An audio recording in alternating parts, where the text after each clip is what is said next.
you need to have a fundamental framework, a legal framework, to set up the boundaries, to set up the rules. And that's the first stage. And China has kind of completed this first stage from nothing to a generally robust framework.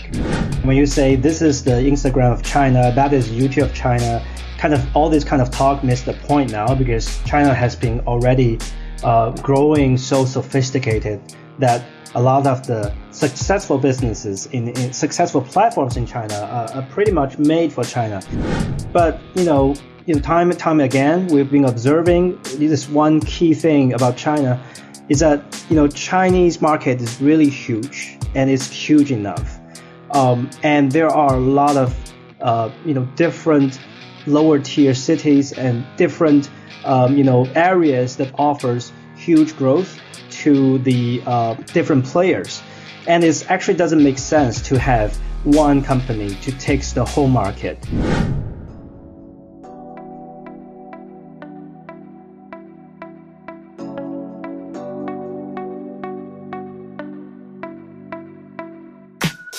Welcome to the Ginger River Radio podcast, a part of the GR Media Outlet, and your go-to podcast for anything about Chinese current events. I'm your host, Jiang, the founder of Ginger River Review, a newsletter that focuses on reporting the priorities of both the leadership and the general public in China, and views you do not normally see from mainstream English language media. Our newsletter and podcast covered a wide range of themes, including Sino-US relations, financial and commercial news, tech industry developments, and Chinese cultural hot topics. Our newsletter subscribers include government officials, diplomats, think tankers, professors, journalists, business decision makers, analysts, and other professionals with keen interest in China. If you haven't subscribed to our newsletter, go to www.gingerriver.com and sign up to join our community of avid China watchers. Now, let's dive into our podcast show today. The Chinese government has put out a new document that spells out 20 measures for beefing up its data use and data economy. According to the document, China will develop basic data systems in 4 areas, including data circulation and transactions, data income distribution that promotes fair compensation, data element governance, and centralized planning and policy support. The policy's main focus is to promote the complete and efficient flow and utilization of data, and to empower the real economy. The government defines data as a new factor of production and the bedrock of digitalization, networking, and intelligence, and sees having solid data systems in place as crucial to the country's growth and security. So what does this all mean for the development of China's data industry? How is big data helping business decision makers conduct in-depth analysis of business performance in China?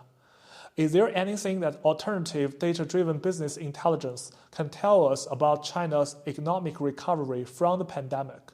Join me on our podcast's first episode today to help us all better understand China's growing data economy is Robert Wu Mianqing.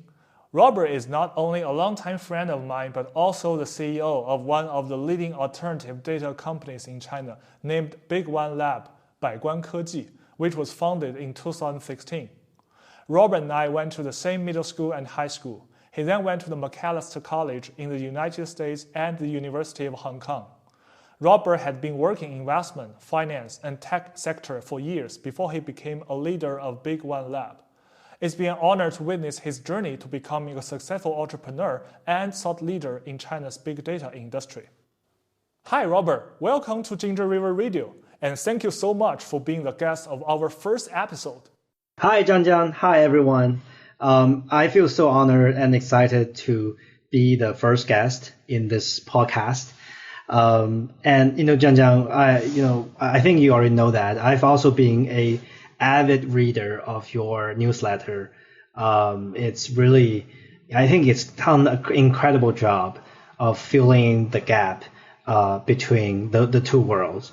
A lot of high quality contents are being translated and broadcast to the global audience. There's really some very interesting work they've been doing. So I actually also have a question for you.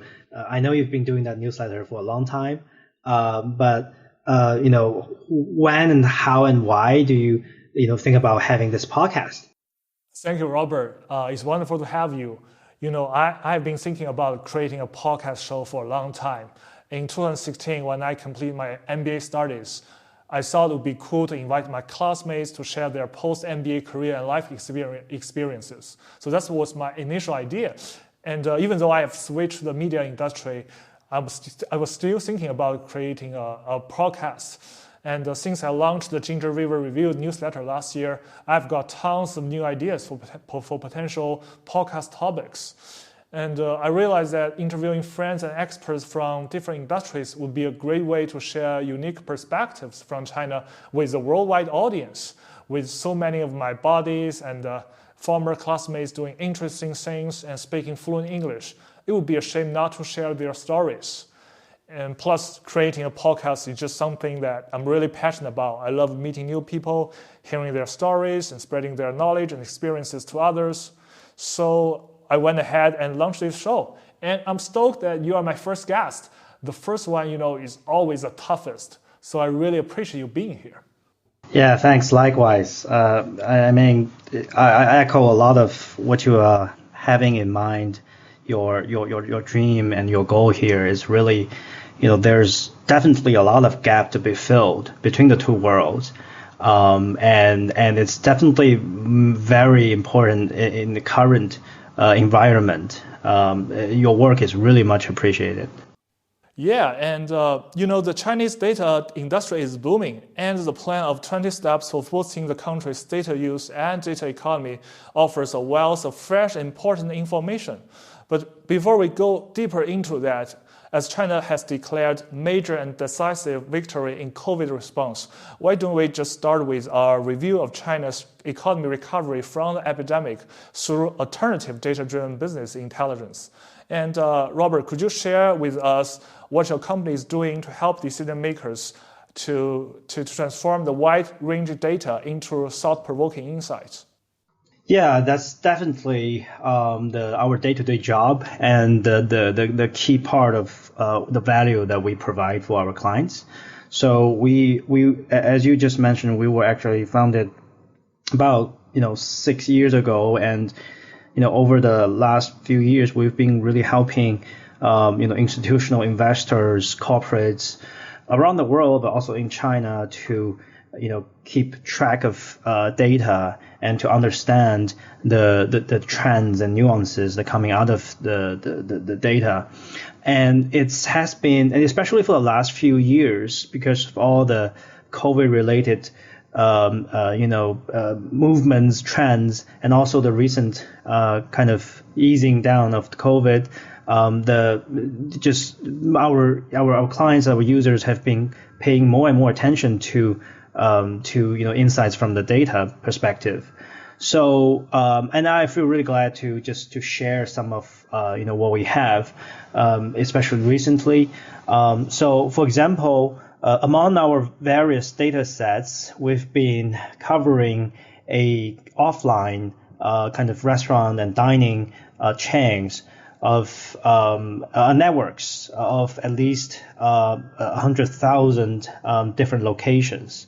So actually, we've been able to look at the recovery offline, in the offline space, in the dining space, and quite interestingly, this is tracking the kind of COVID and post-COVID trends across the cities quite well. So, for example, we've been seeing that offline consumption in the restaurants, for example, in Beijing, was actually among the first to kind of recover from their lowest point.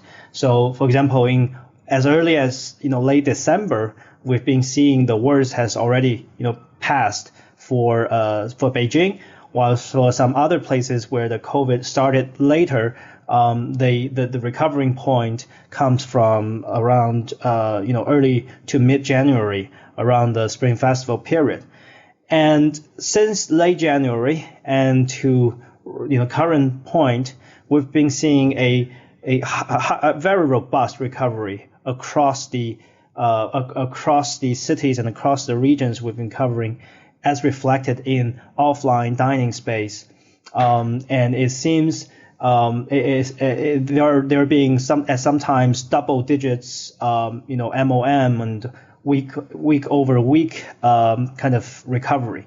So it's highly encouraging actually to see this type of recovery on the ground.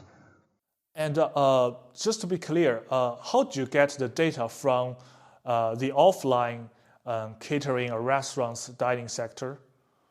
Oh, so one of our key kind of work in China is to understand the data quality, the types of data in different verticals, and transform them into research products, insight products that our clients can understand.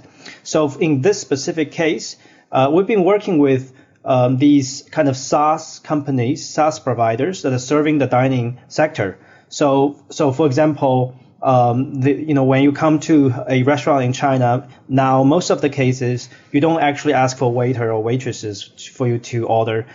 There's usually a QR code on the table, and the clients just scan the QR code and input what they want.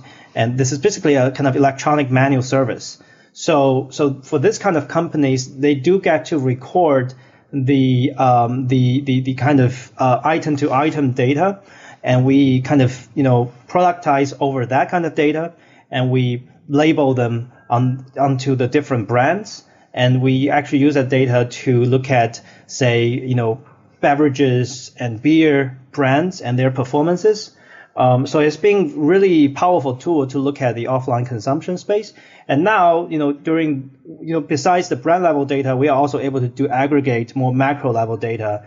And so can provide a very frequent reading of the general kind of consumption space.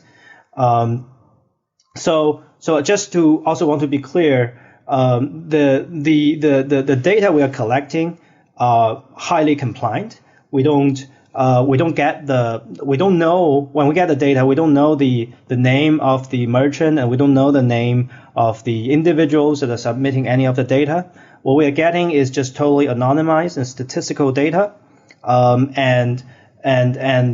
we call it exhaust data. Basically, the data that comes out of the kind of the pipeline of the normal work processes. But it's highly statistical. So that's also something that we are pretty good at, just to draw statistical insights from these highly compliant data sets.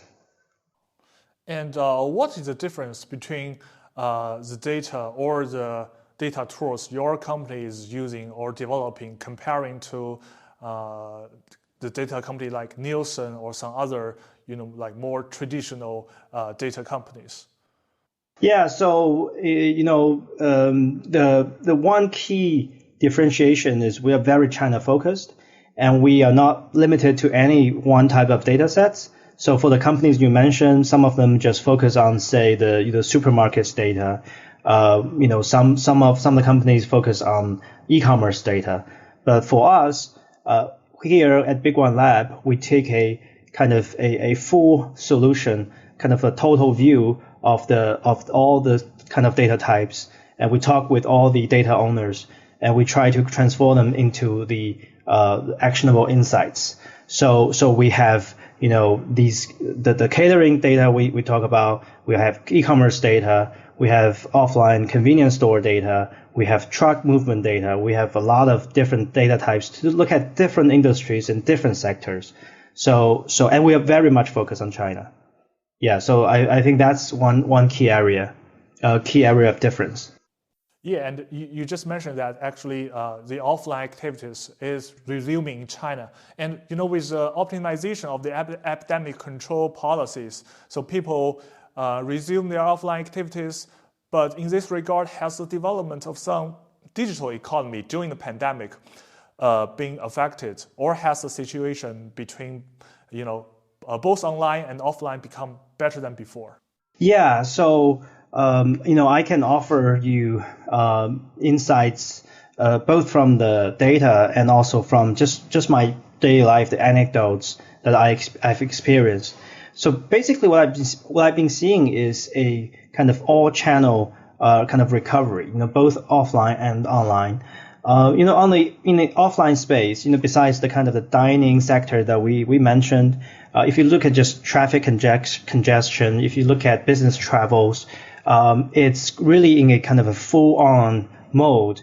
So for example, after Spring Festival, I did a lot of travel, especially between Shanghai, Beijing, Shanghai, and other cities. And what I've been seeing is I haven't seen for a long time such a kind of a huge high occupancy rate at whatever hotels that I'm staying or try to stay, and even for budget hotels, the prices are almost like double the previous years.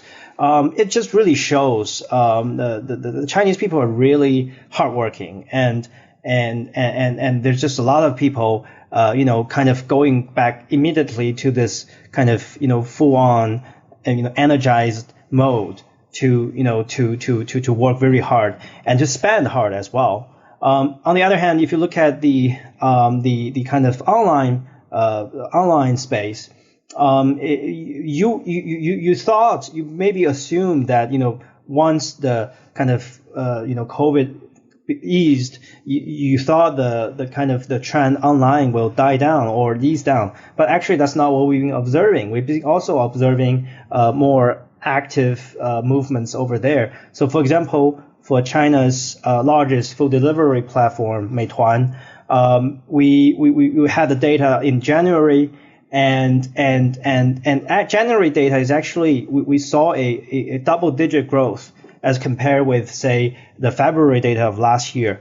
And the reason we compared this January with last February is because the Spring Festival effect, because this year the Spring Festival fell mostly in January, while last year fell mostly in February. So it's more like an apple-to-apple comparison in this way.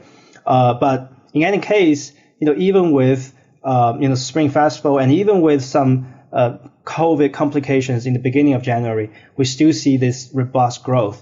So that really tells that this is really a kind of recovery across the space, not just focusing on offline or the online. Yeah. And did you see any changes in big tech's competitive landscape in China after the epidemic? Yeah, so there are. I mean, this is really the interesting part about Chinese market is that there's always disruptors, and there's always news in terms of the structural changes. So right now the biggest theme along this is the competition in the kind of local services sector between the incumbent Meituan group and the ByteDance group and the Douyin local life services of ByteDance group.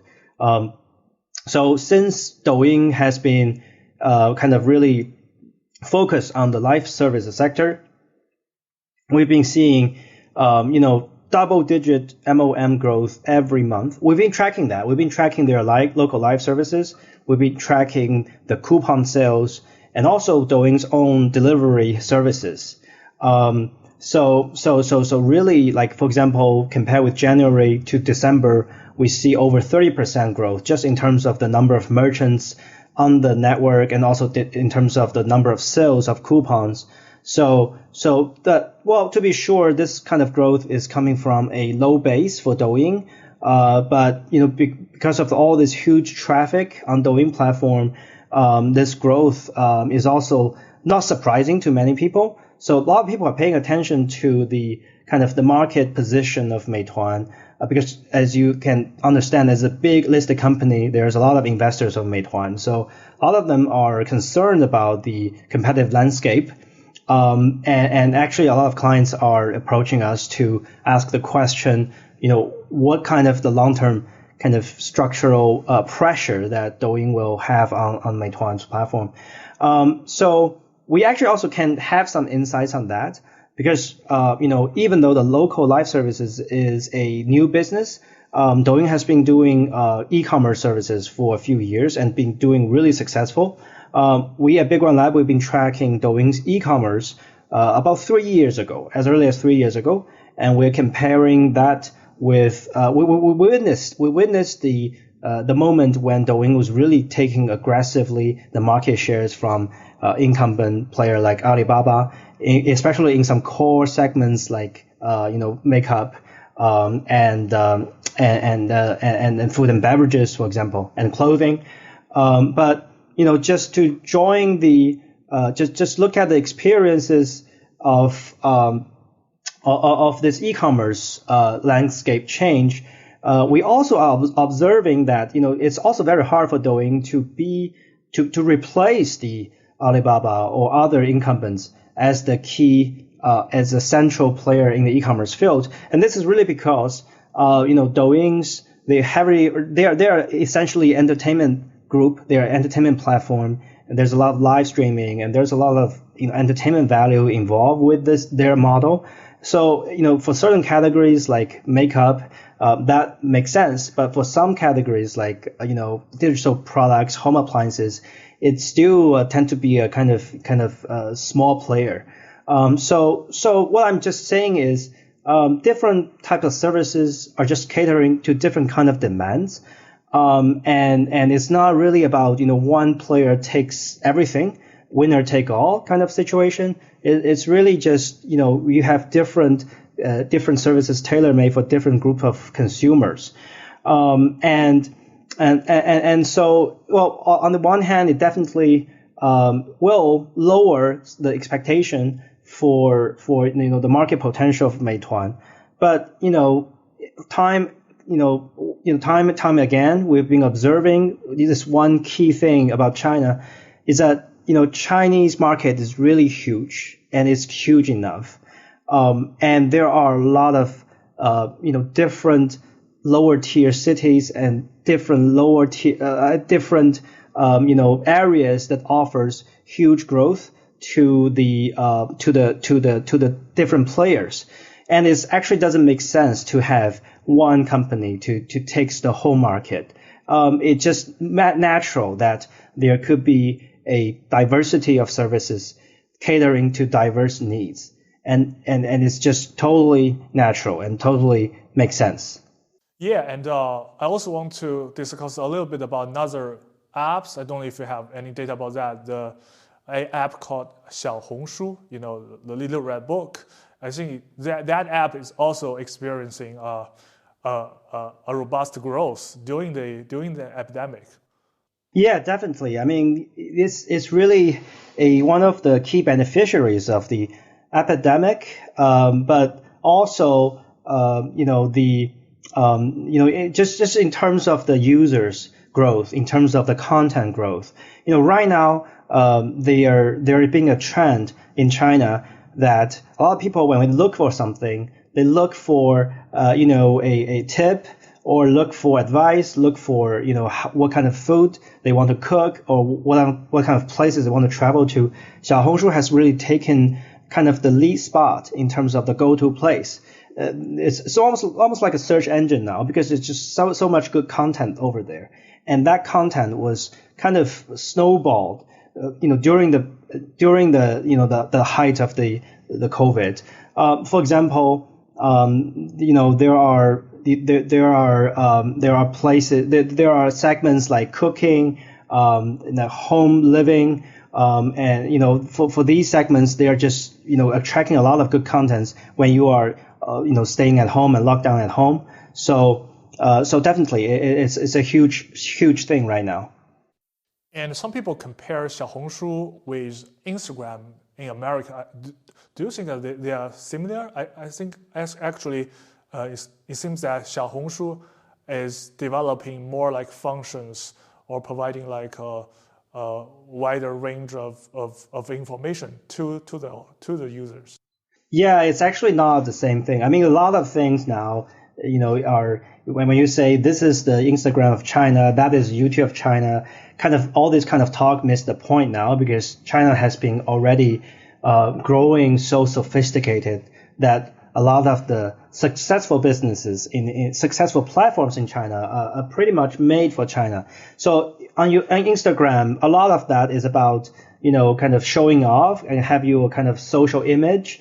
But on Xiaohongshu, really, people just, as you said, there's a lot of good contents there. People search for information, and they search for real, practical information that helps their life, make their life better. So it's actually totally different things now. And during the epidemic, many people turned to outdoor activities such as camping, frisbee, and skiing as a way to stay active. And now that things are returning to normal, so I'm wondering, how's people's passion for these activities now? I mean, have they become an integral part of people's lives?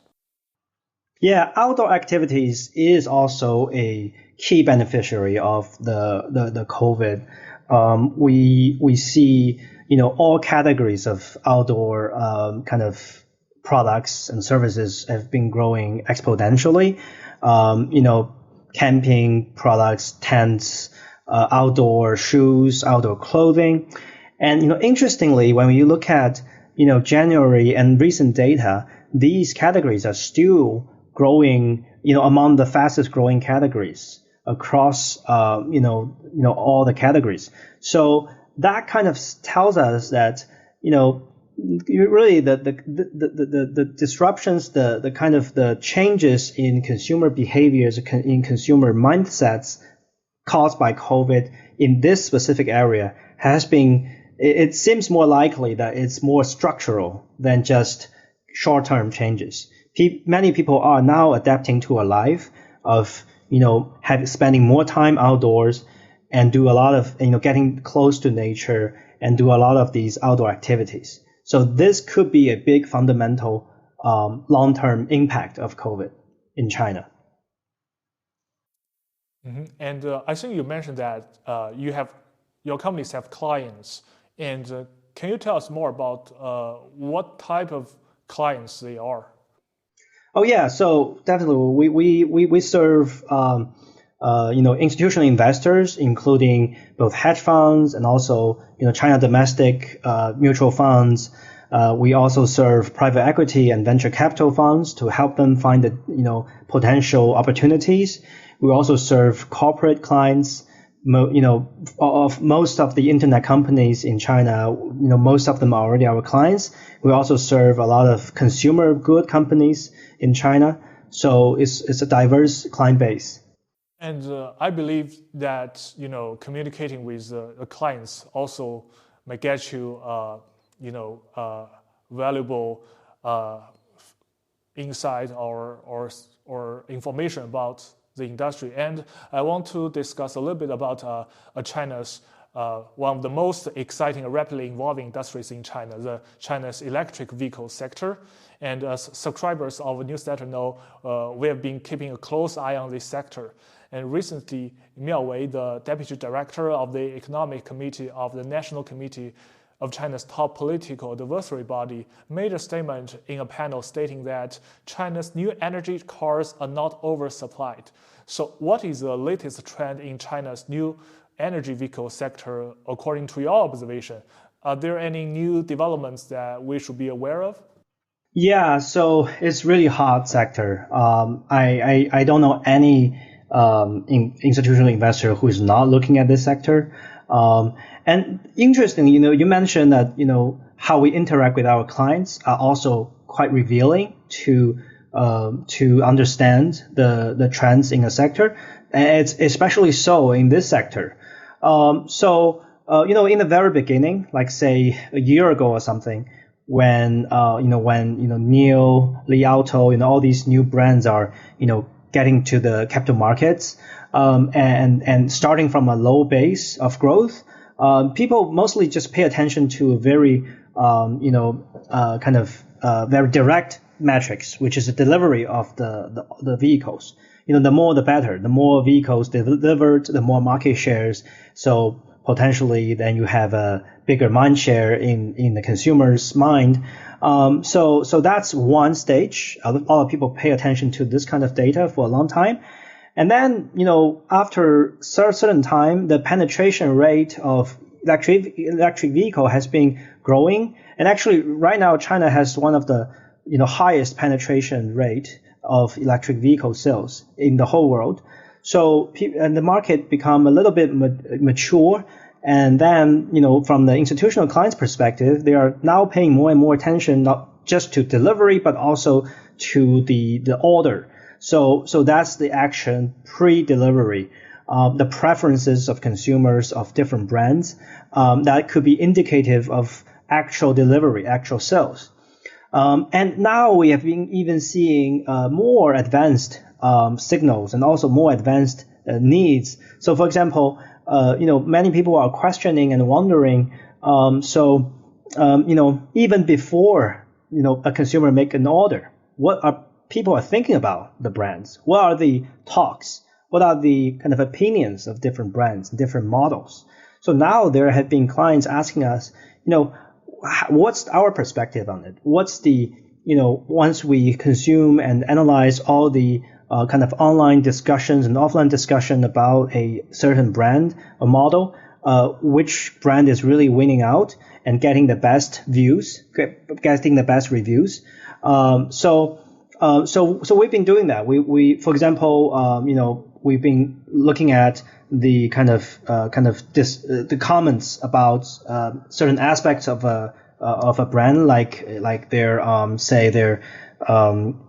the quality of the cars, and we've been looking at the negative and positive views of different brands across this metric and to compare them. So I think the lesson of that is, people now are paying more and more attention to all these nuances now. It's not just about brute sales. It's more about differentiation now, as the market are inviting more and more players, and it's getting more crowded definitely than say a few years ago. So both the investors as well as the corporate themselves are right now, their key question is not just growth, but in which area, to what kind of consumer needs and how to differentiate. So that's really a change that is just happening over the last few years.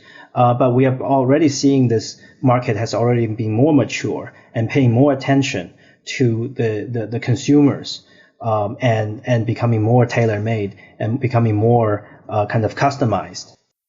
And do you have any information about how Tesla is doing in China comparing to the domestic car makers?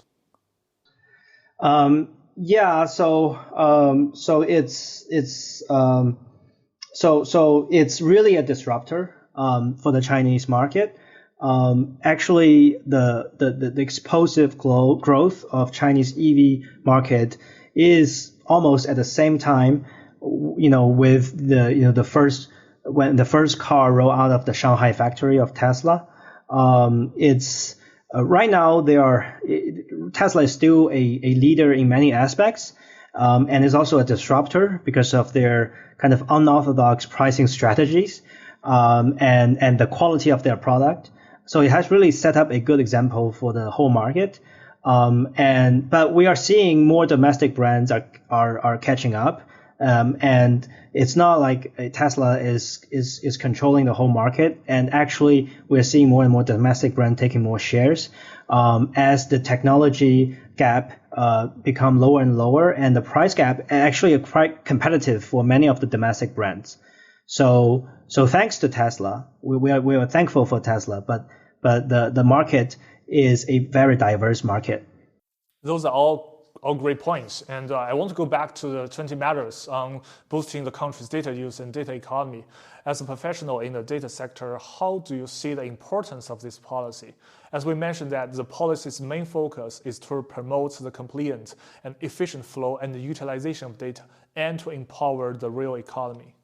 Yeah, so this is definitely a area that, as a market participant in the data industry, the area that we care a lot about.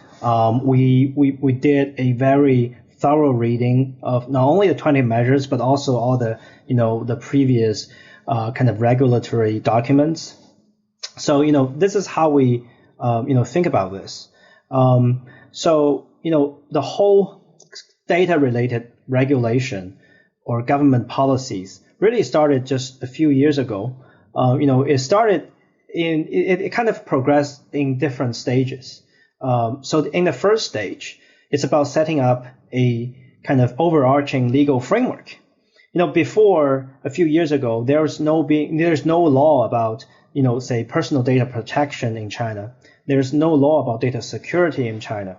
So it's really been the work of the, National Internet, Information Office to set up this whole framework. One key area is the personal data protection and the law for that, the law for personal data protection.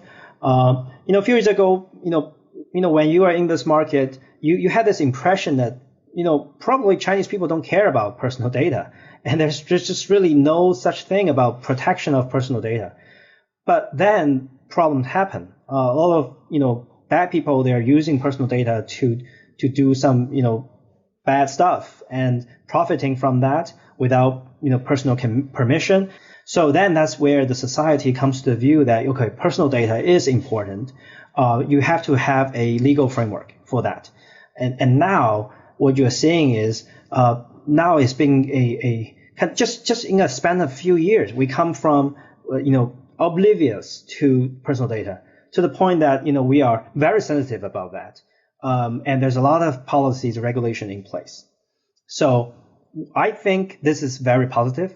You need to have a fundamental framework, a legal framework to set up the boundaries, to set up the rules.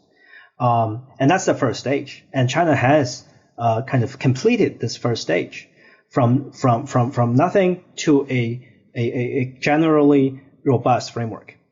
And then we are now actually in the second stage. This is when I think this is something that is less appreciated around the world about China, is that the Chinese government is not just here to regulate data industry. It's actually also seeing data industry and what we call the data factor as a key factor of production, and is a key sector of economy. And so once you have a kind of rule framework in place, then we're now moving to the stage where, supportive policies, to the data industry are being rolled out. And 20 measures are, have been rolled out under this kind of context. If you pay attention, 20 measures were actually not, kind of proposed by the Internet Office, which is a key regulator of data internet industry, but by the National Commission for Development and Reform. And that government institution is there to promote economy, to promote industries. So it's really about now we have a mature data industry. We want to make it more prosperous, and we want to have ways to generate more value for the society.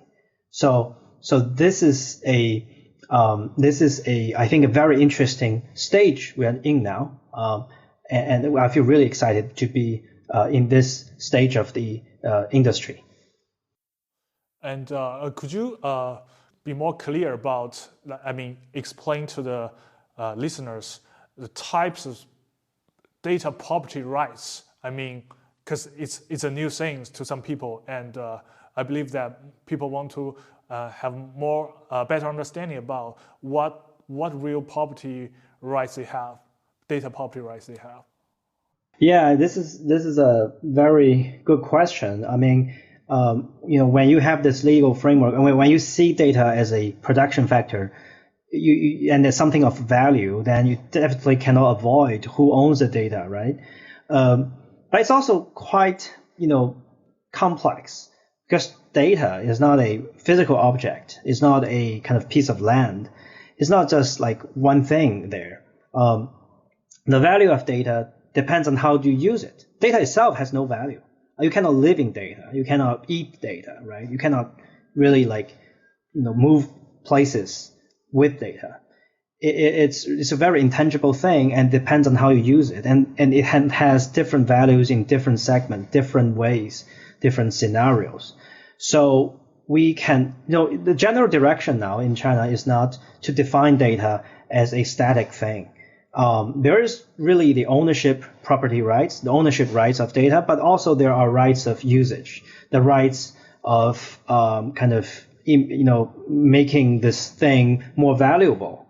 And so basically the general principle is any player that can provide an extra differentiated social and economic value out of data enjoy a share of the rights.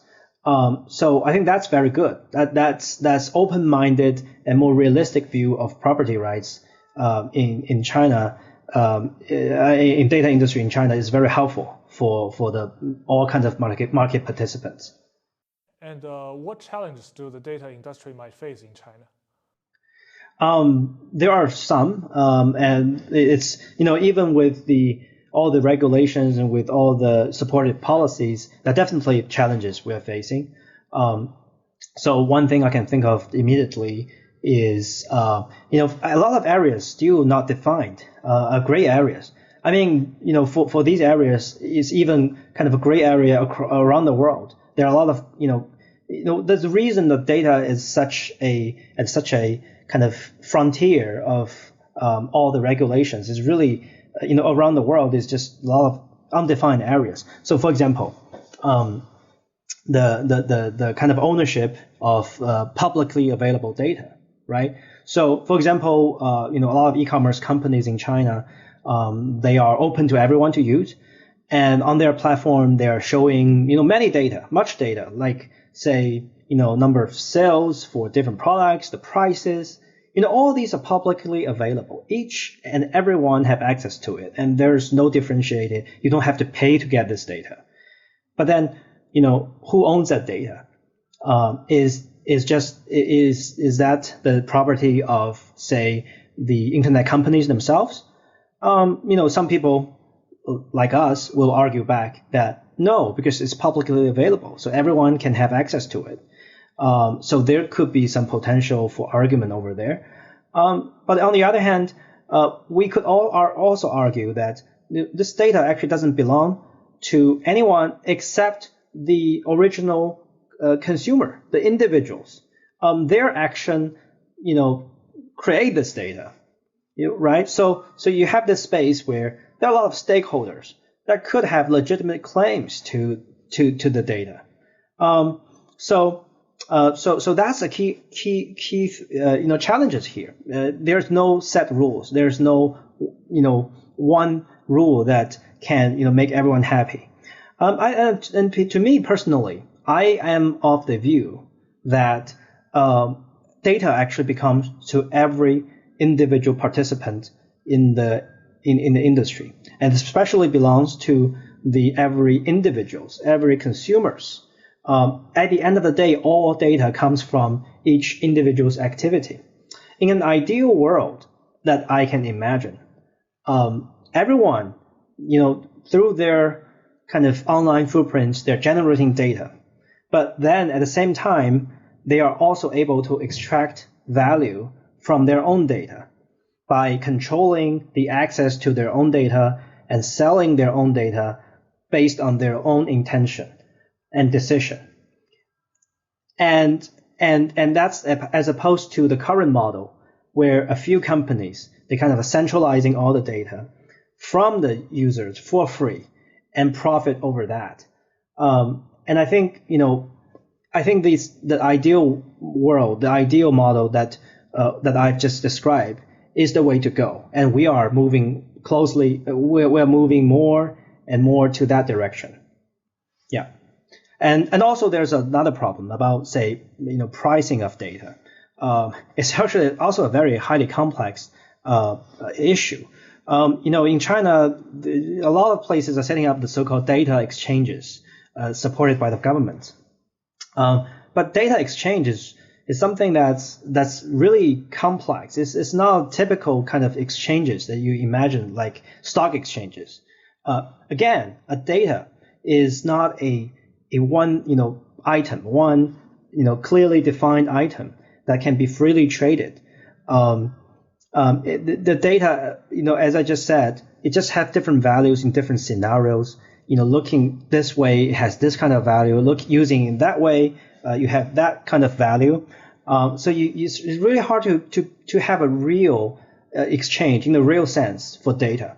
So more often, what you're saying is, all these exchanges, so-called exchanges, are really just like a listing place for different kind of data types. But actual transactions are still taking kind of offline.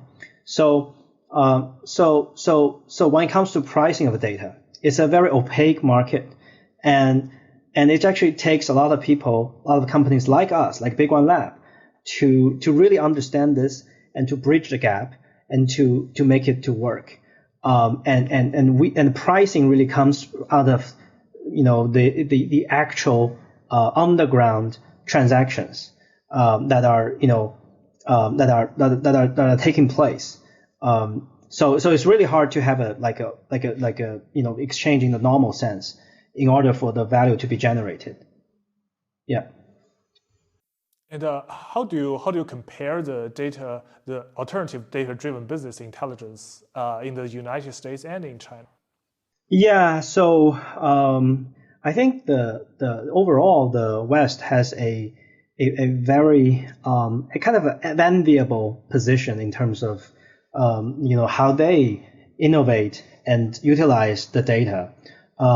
There's a lot of ways that are just not possible in China. For example, in the United States, a common way to have data is to create an email app where you get all the email receipts from the users, and you can use them anonymously. You don't sell the data of each individual person. We call it personally identifiable information, or PII. You don't sell that. You aggregate them. You do a statistical analysis, and you provide valuable insights about any industry, right? So that's something that's really cool, and that's really because in over there people already have a strong kind of rule and strong understanding of data protection in place, and that just help us to enable these kind of innovation. While in China, we are really at the early stage of this. I mean, we just it's barely a few years passed before we had our first data protection law, right? So it's really at the early stage, and right now, because of all these misuses of personal data in the first place, now we are kind of moving in the direction of heavy regulation, and just to kind of control the previous rampant misuses of personal data. But the side effect of that was people are becoming oversensitive to data protection. There are areas that could be compliant and should be compliant, but then people, when they think about data, when they talk about data, they just instinctively think of that as something untouchable. There are a lot of innovations that could not happen because people are still have this oversensitive mindset. I'm hopeful about that. I'm hopeful about innovation in the field, but it will take time. It will take time for the industry to get more mature, and people are becoming more understanding of the nuances of the boundaries, and at that time we will have a more kind of prosperous industry around data. Yeah, everything takes time. All right, let's move on to recommendations. We invite every guest of our podcast to recommend something to our listeners. It can be a book, a movie, a TV series, a podcast, or even a video game. So, Robert, what do you have for us today? Yeah, so right now, if you ask me this question, I definitely will recommend the TV series of the three-body problem. I really like this show. It's really tackling a very difficult subject. People tend to not to believe that this masterpiece, three-body problem, can be translated and transformed into a TV series of movie. But I think this TV series really has done an incredible job. And I think one thing that's really interesting is on the books, there are a lot of nuances There are a lot of emotions that's not really well captured by the book. But the TV series, they go a step further in terms of that, setting up this environment, setting up this kind of psychological and emotional context. So I love the screenplay. I love the how they treat their kind of cameras, and also the music is a big highlight. There's a lot of original music. It's really it's kind of really show to the world that it's similar with, say, the movie Wandering Earth and Wandering Earth 2. It kind of shows to the world that China has becoming quite mature and advanced in terms of this hard sci-fi genre in producing movies and TV shows about that. I'm really excited about this. Yeah, I agree with you. And I have seen some, I think 3 or 4 episodes of the Three Bloody Problems TV series, and it is a well-made play. I'm also a big fan of the Three Bloody Problem. I read the book, listened to the audiobook, and watched the 2 animation series of it. And I have a question for you. What was your favorite part or character in the Three Bloody Problem? I mean, there are really a lot. But I have to admit the moment that really strikes me, and spoiler alert, okay, is the second part of the book. I mean, the second part of the trilogy, the Dark Forest, when that little water drop just destroy the hope and everything of human civilization. And that's where I have all those goosebumps when I read the books. And that's where the author Liu Cixin really did a great job just describing the kind of despair and the kind of the huge astronomical level of gap between civilizations. And that's really magnificent. It's conveyed very convincingly. And I really love that part. Yeah, I also love that part. Astronomical is a key word. And my favorite part is how a character named Stinger, 歌者, a high-intelligence alien creature, used a bidirectional foil, 二相步, to destroy the whole solar system. And that part just shows how humans are so small in this big and vast universe. Yeah, I mean, I cannot really wrap my mind around that thing. It sometimes occurred to me that you have to have some kind of PhD degree in order to really understand in this book. So, but that's yeah. There's a lot of these kind of amazing moments in the trilogy. Yeah, so check out the Three Bloody Problems TV series. It's heaven. So Robert, thank you once again. That was just terrific. Thank you for being our first guest. It's an honor to have you here. And I hope one day we can maybe co-host some of this show, because I believe your expertise will definitely help international listeners to better understand China. Oh, I mean, yeah, thanks. I'll be, I will be very honored to be able to co-host. Definitely. Yeah. Thank you, Robert. Really enjoyed having you here. Thank you, everyone.